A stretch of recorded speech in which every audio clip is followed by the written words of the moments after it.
Hi, this is Neale again. 4th of March. We're still at Helix National Site near Northampton, and I've just moved down to the wettest part of the farm. Really, we've got a bank that runs through here behind me. It's one of the wettest parts of the farm, and if I just swing round, you can see behind me we've got various plantings of cover crop. Again, on the headland we've got a Maxi router.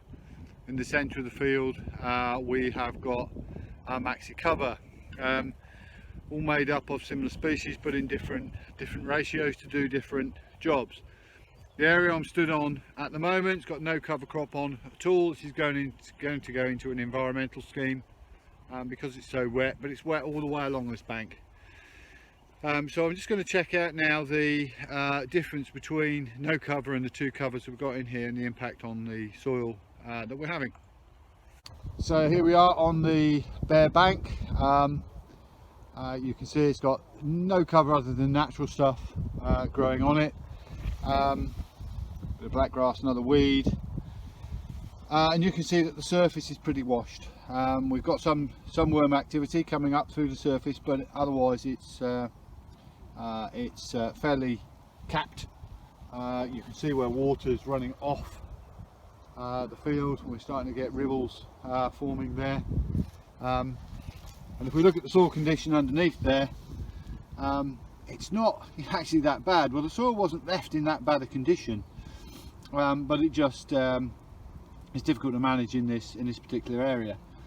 It's fairly chunky aggregates, but actually surprisingly dry down there. But you know, why is it? Again, it's all about observation. Let's ask ourselves why this soil in the lower parts of the horizon are actually so dry. Well, the water's not getting in there. The water's running straight off the top of this bank, it's capping the soil surface, running straight off. Water's not getting into the soil, so actually underneath the soil's not that wet. But the bit we want to manage and farm is always wet. So that's the predominant problem here. If we look at where we've put in our Maxi router crop on the headlands, this was put in primarily to relieve shallow compaction where the drill's turning constantly, and it's done that very well. Frost has pretty much taken out all the species, got the odd radish left there.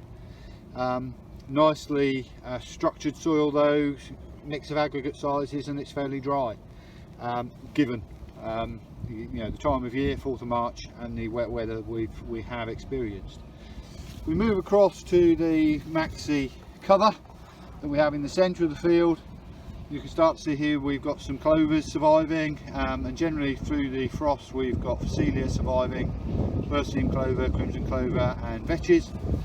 Clovers in particular have survived very well. So you can see we've got more active root growth still going on in this soil, and a really nice aggregate structure rooting down through there. It's not overly wet, and this is a very wet part of the farm, but you know, we're building nutrition in that soil, we're managing the soil all the time with these cover crops, and creating something it's easier for us to manage with the direct drill processes we want to carry out. So you know, good impact, very pleased with these, and we'll be measuring the output from these cover crops in terms of return to the following crop in the next crop drilled in there this season.